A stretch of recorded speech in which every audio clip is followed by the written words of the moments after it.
Oxford Readers Level 2 Alice's Adventures in Wonderland by Lewis Carroll. 1 Down the Rabbit Hole. Alice was beginning to get very bored. She and her sister were sitting under the trees. Her sister was reading but Alice had nothing to do. Once or twice she looked into her sister's book but it had no pictures or conversations in it. And what is the use of a book, thought Alice, without pictures or conversations? She tried to think of something to do but it was a hot day and she felt very sleepy and stupid. She was still sitting and thinking when suddenly a white rabbit with pink eyes ran past her. There was nothing really strange about seeing a rabbit. And Alice was not very surprised when the rabbit said, oh dear, I shall be late." Perhaps it was a little strange, Alice thought later, but at the time she was not surprised. But then the rabbit took a watch out of its pocket, looked at it and hurried on. At once Alice jumped to her feet. "I've never before seen a rabbit with either a pocket or a watch to take out of it," she thought. And she ran quickly across the field after the rabbit. She did not stop to think, and when the rabbit ran down a large rabbit hole, Alice followed it immediately. After a little way the rabbit hole suddenly went down deep into the ground. Alice could not stop herself falling and down she went too. It was a very strange hole. Alice was falling very slowly and she had time to think and to look around her. She could see nothing below her because it was so dark. But when she looked at the sides of the hole she could see cupboards and books and pictures on the walls. She had time to take things out of a cupboard, look at them and then put them back in a cupboard lower down. Well, thought Alice, after a fall like this I can fall anywhere. I can fall downstairs at home and I won't cry or say a word about it. Down, down, down. How far have I fallen now? Alice said aloud to herself. Perhaps I'm near the center of the earth. Let me think. That's 4,000 miles down. Alice was very good at her school lessons and could remember a lot of things like this. Down, down, down. Would she ever stop falling? Alice was very nearly asleep when suddenly she was sitting on the ground. Quickly she jumped to her feet and looked around. She could see the white rabbit, who was hurrying away and still talking to himself. "Oh my ears and whiskers," he was saying. "How late it's getting." Alice ran after him like the wind. She was getting very near him when he suddenly turned a corner. Alice ran round the corner too and then stopped. She was now in a long dark room with doors all round the walls and she could not see the white rabbit anywhere. She tried to open the doors but they were all locked. "How will I ever get out again?" she thought sadly. Then she saw a little glass table with 3 legs and on the top of it was a very small gold key. Alice quickly took the key and tried it in all the doors, but oh dear. Either the locks were too big or the key was too small, but she could not open any of the doors. Then she saw another door, a door that was only 40 centimeters high. The little gold key unlocked this door easily, but of course Alice could not get through it. She was much too big. So she lay on the floor and looked through the open door into a beautiful garden with green trees and bright flowers. Poor Alice was very unhappy. "What a wonderful garden," she said to herself. "I'd like to be out there, not in this dark room. Why can't I get smaller?" It was already a very strange day and Alice was beginning to think that anything was possible. After a while she locked the door again, got up and went back to the glass table. She put the key down and then she saw a little bottle on the table. "I'm sure it wasn't here before," said Alice. Round the neck of the bottle was a piece of paper with the words "Drink me" in large letters. But Alice was a careful girl. "It can be dangerous to drink out of strange bottles," she said. "What will it do to me?" She drank a little bit very slowly. The taste was very nice, like chocolate and oranges and hot sweet coffee, and very soon Alice finished the bottle. Asterisk, asterisk, asterisk. "What a strange feeling," said Alice. "I think I'm getting smaller and smaller every second." And she was. A few minutes later she was only 25 centimeters high. "And now," she said happily, "I can get through the little door into that beautiful garden." She ran at once to the door. When she got there she remembered that the little gold key was back on the glass table. She ran back to the table for it, but of course she was now much too small. There was the key high above her on top of the table. She tried very hard to climb up the table leg, but she could not do it. At last, tired and unhappy, Alice sat down on the floor and cried. But after a while she spoke to herself angrily. "Come now," she said. "Stop crying at once. What's the use of crying?" She was a strange child and often talked to herself like this. Soon she saw a little glass box near her on the floor. She opened it and found a very small cake with the words "Eat me" on it. Nothing could surprise Alice now. "Well, I'll eat it," she said. "If I get taller I can take the key off the table. And if I get smaller I can get under the door. One way or another I'll get into the garden, so it doesn't matter what happens." She ate a bit of the cake and then put her hand on top of her head. "Which way? Which way?" she asked herself, a little afraid. Nothing happened. This was not really surprising. People don't usually get taller or shorter when they eat cake. But a lot of strange things were happening to Alice today. "It will be very boring," she said, "if nothing happens." So she went on eating and very soon the cake was finished. To the pool of tears. "Curiouser and curiouser," said Alice. She was very surprised and for a minute she forgot how to speak good English. "I shall be as tall as a house in a minute," she said. She tried to look down at her feet and could only just see them. "Goodbye, feet," she called. "Who will put on your shoes now?" "Oh dear, what nonsense I'm talking." Just then her head hit the ceiling of the room. She was now about 3 meters high. Quickly she took the little gold key from the table and hurried to the garden door. Poor Alice! She lay on the floor and looked into the garden with one eye. She could not even put her head through the door. She began to cry again and went on crying and crying. The tears ran down her face and soon there was a large pool of water all around her on the floor. Suddenly she heard a voice and she stopped crying to listen. "Oh, the Duchess, the Duchess! She'll be so angry. I'm late and she's waiting for me. Oh dear, oh dear." It was the White Rabbit again. He was hurrying down the long room with some white gloves in one hand and a large fan in the other hand. Alice was afraid but she needed help. She spoke in a quiet voice. "Oh please, sir." The rabbit jumped wildly, dropped the gloves and the fan and hurried away as fast as he could.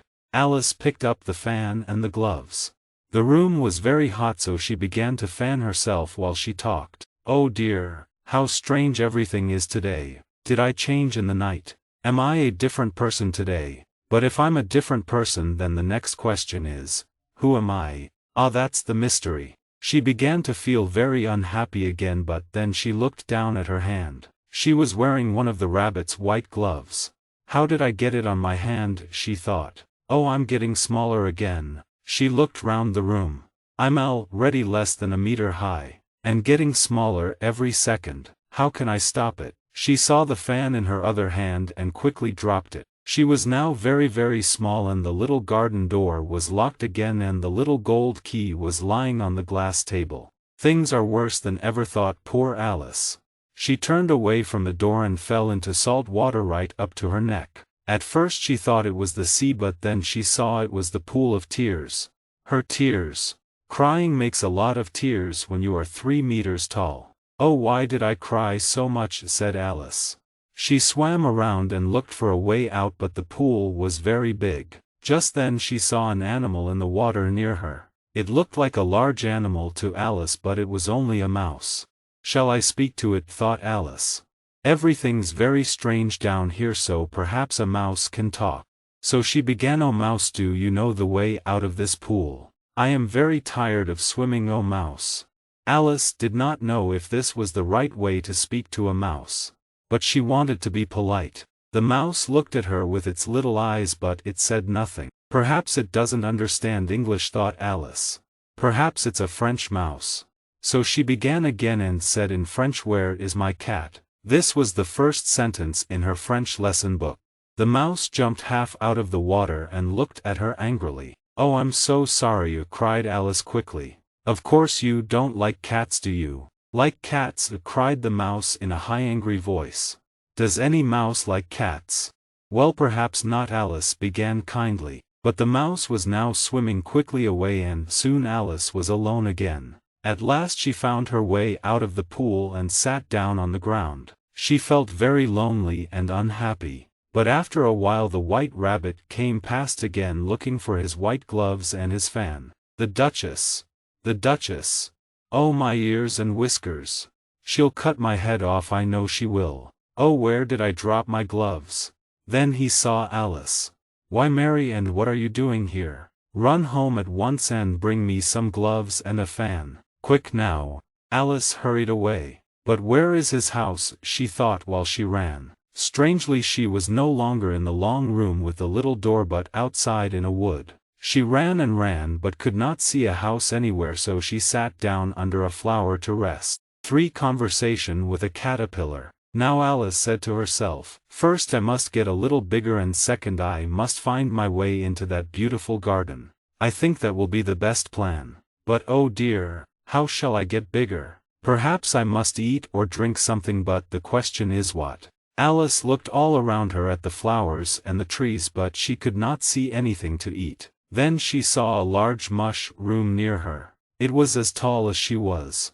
She walked across to look at it, and there on top of the mushroom was a large caterpillar smoking a pipe. After a while the caterpillar took the pipe out of its mouth and said to Alice in a slow, sleepy voice, "Who are you?"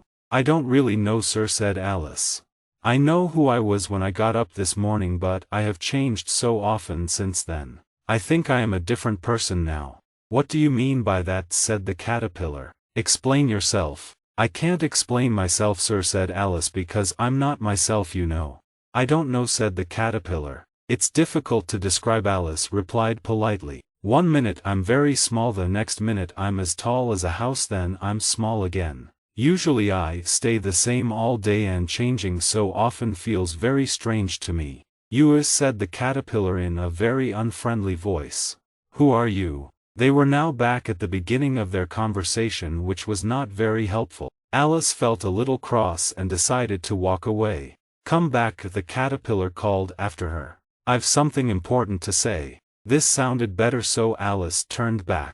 "Never get angry," said the caterpillar. "Is that all?" said Alice, trying not to be angry. "No," said the caterpillar. For some minutes it smoked its pipe and did not speak, but at last it took the pipe out of its mouth and said, "So you've changed, have you? How tall do you want to be?" "I would like to be a little larger, sir, please," said Alice. 8 centimeters is really very small. For a while the caterpillar smoked its pipe. Then it shook itself, got down off the mushroom, and moved slowly away into the grass. It did not look back at Alice, but said, "One side will make you taller and the other side will make you shorter." One side of what, thought Alice to herself. She did not say this aloud, but the caterpillar said mushroom. Then it moved away into the wood. Alice looked at the mushroom carefully, but it was round and did not have sides. At last she broke off a piece in each hand from opposite sides of the mushroom. She ate some of the piece in her left hand and waited to see what would happen. A minute later her head was as high as the tallest tree in the wood, and she was looking at a sea of green leaves. Then a bird appeared and began to fly around her head, screaming, "Egg thief! Egg thief! Go away!" "I'm not an egg thief," said Alice. "Oh no," said the bird angrily. "But you eat eggs, don't you?" "Well, yes I do, but I don't steal them," explained Alice quickly. "We have them for breakfast, you know." "Then how do you get them if you don't steal them?" screamed the bird. This was a difficult question to answer, so Alice brought up her right hand through the leaves and ate a little from the other piece of mushroom. She began to get smaller at once, and very carefully she ate first from one hand, then from the other, until she was about 25 centimeters high. "That's better," she said to herself. "And now I must find that garden." She began to walk through the wood, and after a while she came to a little house for the Cheshire Cat. There was a boy outside the door with a large letter in his hand. He was dressed like a boy, but his face was very like a fish, Alice thought. The fish boy knocked at the door, and a second later a large plate came flying out of an open window. "A letter for the Duchess," the fish boy shouted. He pushed the letter under the door and went away. Alice went up to the door and knocked, but there was a lot of noise inside and nobody answered. So she opened the door and walked in. She found herself in a kitchen which was full of smoke. There was a very angry cook by the fire, and in the middle of the room sat the Duchess holding a screaming baby. Every few minutes a plate crashed to the floor. There was also a large cat which was sitting on a chair and grinning from ear to ear. "Please," Alice said politely to the Duchess, "why does your cat grin like that?" "It's a Cheshire Cat," said the Duchess. That's why. I didn't know that cats could grin, said Alice. Well, you don't know much, said the Duchess. Another plate crashed to the floor and Alice jumped. Here the Duchess went on. You can hold the baby for a bit if you like. The Queen has invited me to play croquet and I must go and get ready. She pushed the baby into Alice's arms and hurried out of the room. Oh, the poor little thing, said Alice, looking at the baby, which had a very strange face. She took it outside into the wood and walked around under the trees. Then the baby began to make strange noises and Alice looked into its face again. Its eyes were really very small for a baby and its nose now looked very like the nose of a pig. Don't make noises like that, my dear, said Alice. It's not polite. You're beginning to sound like a pig. But a few minutes later there was no mistake. It was a pig. Alice put it carefully on the ground and it ran quietly away on its 4 legs into the wood. I'm pleased about that, Alice said to herself. It will be a good-looking pig, but it would be terrible to be a child with a face like that. She was thinking about pigs and children when she suddenly saw the Cheshire Cat in a tree. The cat grinned at her and she went nearer to it. Please, she said, can you tell me which way to go from here? But where do you want to get to? Said the cat. It doesn't really matter, began Alice. Then it doesn't matter which way you go, said the cat. But I would like to get somewhere, Alice explained. If you just go on walking, said the cat, in the end you'll arrive somewhere. That was true, thought Alice, but not very helpful, so she tried another question. What kind of people live near here? To the left, the cat said, lives a hatter. And to the right lives a March hare. You can visit either of them. They're both mad. But I don't want to visit mad people, said Alice. We're all mad here, you know, said the cat. I'm mad. You're mad. How do you know that I'm mad? Said Alice. Of course you're mad, said the cat. Only mad people come here. Alice was thinking about this, but the cat went on. Are you playing croquet with the Queen today? I would like to very much, said Alice, but nobody has invited me yet. You'll see me there, said the cat, and vanished. Alice was not really surprised at this because so many strange things were happening today. She was still looking at the tree when suddenly the cat appeared again. I forgot to ask, said the cat. What happened to the baby? It turned into a pig, Alice said. I'm not surprised, said the cat, and vanished again.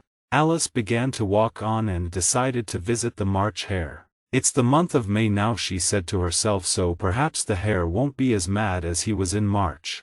Suddenly there was the Cheshire Cat again sitting in another tree. Alice jumped in surprise.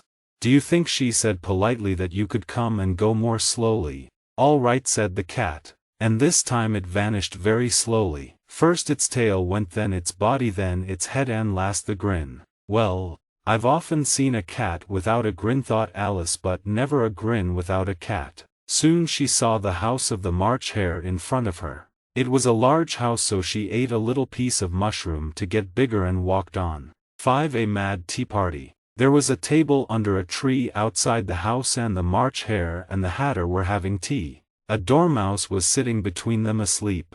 The 3 of them were all sitting together at one corner of the table, but the table was large and there were many other seats. Alice sat down in a big chair at one end. Have some coffee, the March hare said in a friendly voice. Alice looked all round the table, but she could only see a teapot. I don't see any coffee, she said. There isn't any, said the March hare. Then why did you ask me to have some? Said Alice crossly. It wasn't very polite of you. It wasn't very polite of you to sit down. We haven't invited you to tea, said the March hare. But there are lots of seats, said Alice. Your hair's too long, said the hatter, looking at Alice with interest. It's not polite to say things like that, said Alice. The hatter looked surprised, but he said, why is a bird like a desk? Alice was pleased. She enjoyed playing word games, so she said, that's an easy question. Do you mean you know the answer? Said the March hare. Yes, said Alice. Then you must say what you mean, the March hare said. I do, Alice said quickly. Well, I mean what I say. And that's the same thing, you know. No, it isn't, said the hatter. Listen to this. I see what I eat means one thing, but I eat what I see means something very different. Alice did not know what to say to this. So she took some tea and some bread and butter while she thought about it. The dormouse woke up for a minute and then went to sleep again. After a while the hatter took out his watch, shook it, then looked at it sadly. 2 days slow. I told you that butter wasn't good for watches, he said angrily to the March Hare. It was the best butter, said the March Hare sadly. Alice was looking at the watch with interest. It's a strange watch, she said. It shows the day of the week but not the time. But we know the time, said the Hatter. It's always 6 o'clock here. Alice suddenly understood. Is that why there are all these cups and plates, she said. It's always tea time here and you go on moving round the table. Is that right? But what happens when you come to the beginning again? Don't ask questions, said the March Hare crossly. You must tell us a story now. But I don't know any stories, said Alice. Then the March Hare and the Hatter turned to the Dormouse. Wake up, Dormouse, they shouted loudly in its ears. Tell us a story. Yes, please do, said Alice. The Dormouse woke up and quickly began to tell a story, but a few minutes later it was asleep again. The March Hare poured a little hot tea on its nose and the Hatter began to look for a clean plate. Alice decided to leave and walked away into the wood. She looked back once and the March Hare and the Hatter were trying to put the Dormouse into the teapot. Well, I won't go there again, said Alice. What a stupid tea party it was. Just then she saw a door in one of the trees. How curious, she thought. But everything is strange today. I think I'll go in. So she went in.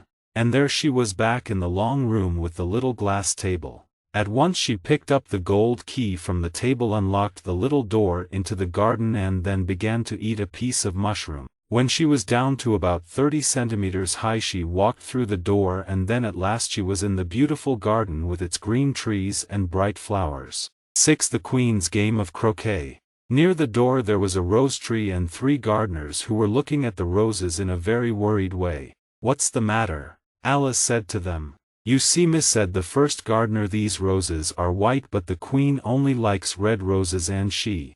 The Queen, said the second gardener suddenly, and at once the 3 gardeners lay down flat on their faces. Alice turned round and saw a great crowd of people. It was a pack of cards walking through the garden. There were clubs, they were soldiers, and diamonds, and 10 little children, they were hearts. Next came some kings and queens. Then Alice saw the White Rabbit and behind him the Knave of Hearts. And last of all came the King and Queen of Hearts. When the crowd came near to Alice they all stopped and looked at her and the Queen said, Who are you? My name is Alice, your Majesty, said Alice very politely, but she thought to herself, they re only a pack of cards. I don't need to be afraid of them. And who are these? Said the Queen looking at the 3 gardeners. Then she saw the white roses and her face turned red and angry. Off with their heads, she shouted, and soldiers hurried up to take the gardeners away. The Queen turned to Alice. Can you play croquet? She shouted. Yes, shouted Alice. Come on then, shouted the Queen. The crowd began to move on and Alice went with them. It's a very fine day, said a worried voice in her ear. Alice saw that the White Rabbit was by her side. Very fine, said Alice. Where's the Duchess? Shoo, said the rabbit in a hurried voice. She's in prison waiting for execution. What for? Said Alice. But just then the Queen shouted, Get to your places. And the game began. It was the strangest game of croquet in Alice's life. The balls were hedgehogs, and the mallets were flamingos. And the hoops were made by soldiers, who turned over and stood on their hands and feet. Alice held her flamingo's body under her arm, but the flamingo turned its long neck first this way and then that way. At last, Alice was ready to hit the ball with the flamingo's head. But by then, the hedgehog was tired of waiting and was walking away across the croquet ground, and when both the flamingo and the hedgehog were ready, there was no hoop. The soldiers too were always getting up and walking away. It really was a very difficult game, Alice thought. The players all played at the same time and they were always arguing and fighting for hedgehogs. Nobody could agree about anything. Very soon the Queen was wildly angry and went around shouting, Off with his head or off with her head, about once a minute. Alice began to feel worried. The Queen is sure to argue with me soon, she thought. And what will happen to me then? They're cutting people's heads off all the time here. I'm surprised there is anyone left alive. Just then she saw something very strange. She watched carefully and after a minute or two she saw that the thing was a grin. "It's the Cheshire Cat," she said to herself. "Now I'll have somebody to talk to." "How are you getting on?" said the cat when its mouth appeared. Alice waited.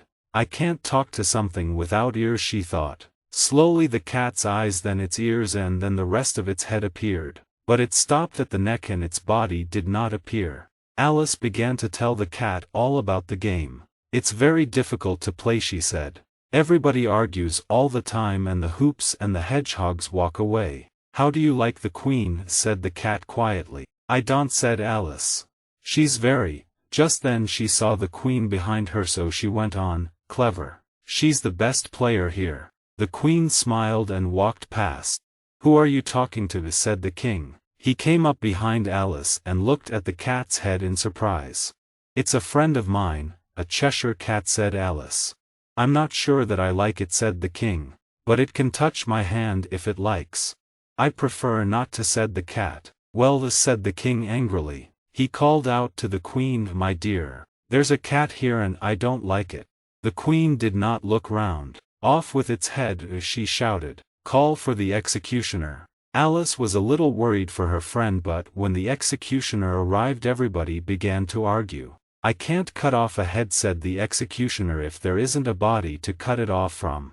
"You can cut the head off," said the king, "from anything that's got a head." "If somebody doesn't do something quickly," said the queen, "I'll cut everybody's head off." Nobody liked that plan very much, so they all turned to Alice.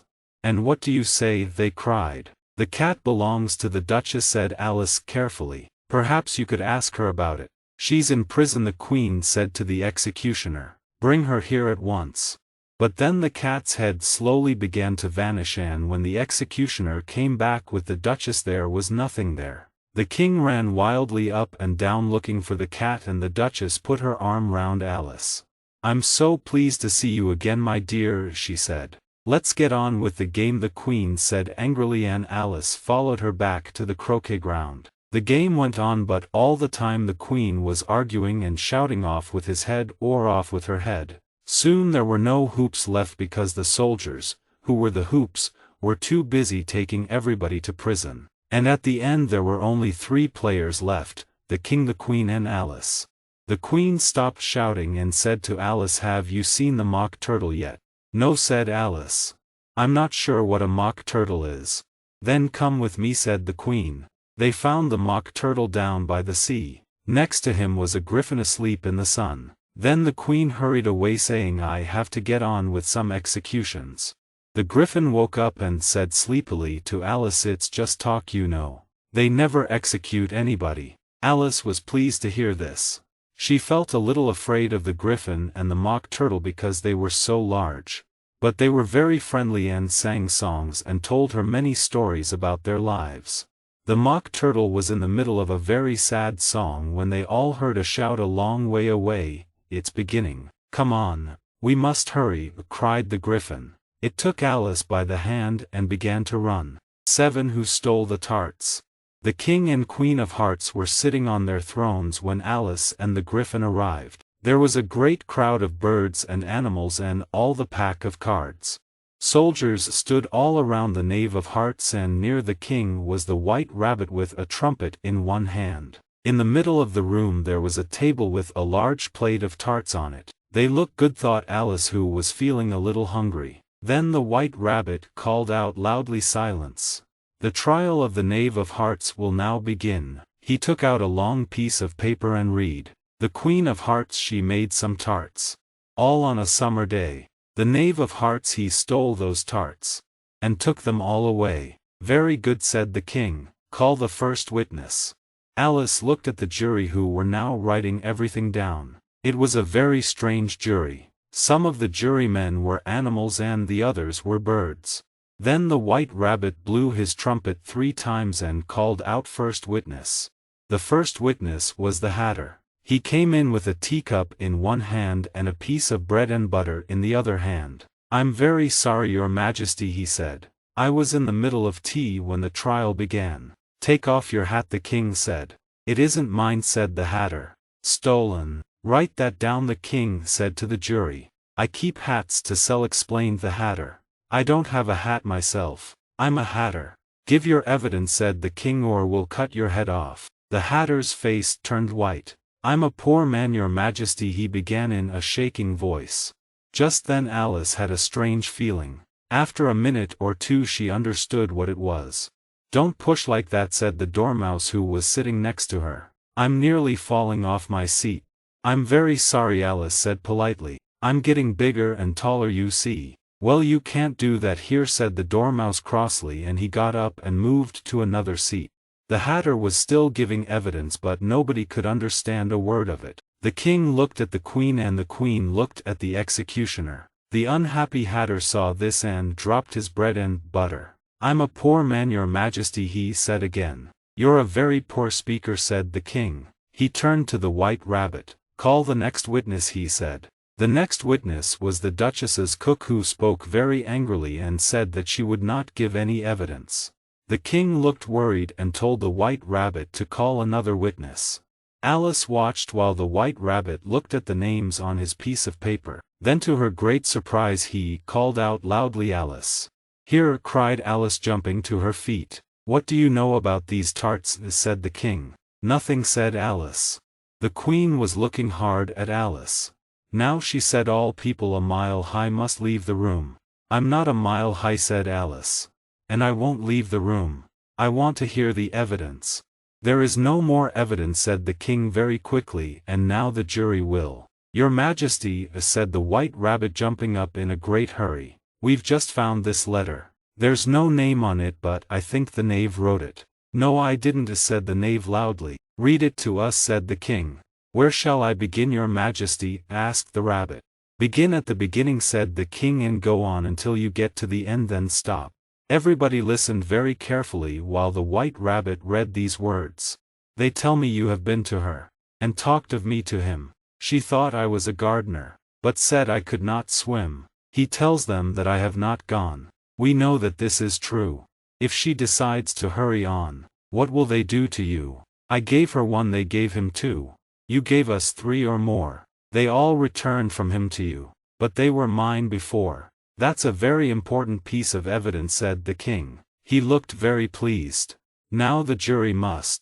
If anybody in the jury can explain that letter, said Alice. She was not afraid of anything now because she was much bigger than everybody in the room. I'll give him 6pence. It's all nonsense. It doesn't mean anything. The jury busily wrote this down. She thinks it's all nonsense. All nonsense, said the king. He read some of the words again, but said I could not swim. You can't swim, can you? He said to the knave. The knave's face was sad. Do I look like a swimmer? He said. And he didn't, because he was made of paper. The king smiled. I understand everything now, he said. There are the tarts, and here is the knave of hearts. And now the jury must decide who the thief is. No, no, said the queen. Off with his head. The jury can say what it thinks later. What nonsense, said Alice loudly. The jury must decide first. You can't. Be quiet, said the queen, her face turning red. I won't, said Alice. Off with her head, screamed the queen. Nobody moved. It doesn't matter what you say, said Alice. You're only a pack of cards. Then the pack of cards flew up into the sky and began to fall on Alice's face. She gave a little scream, and woke up. She was lying next to her sister under the trees, and some leaves were falling on her face. Wake up, Alice dear, said her sister. You've been asleep a long time. Oh, I've had a very curious dream, said Alice, and she told her sister all about the strange adventures in her wonderful dream.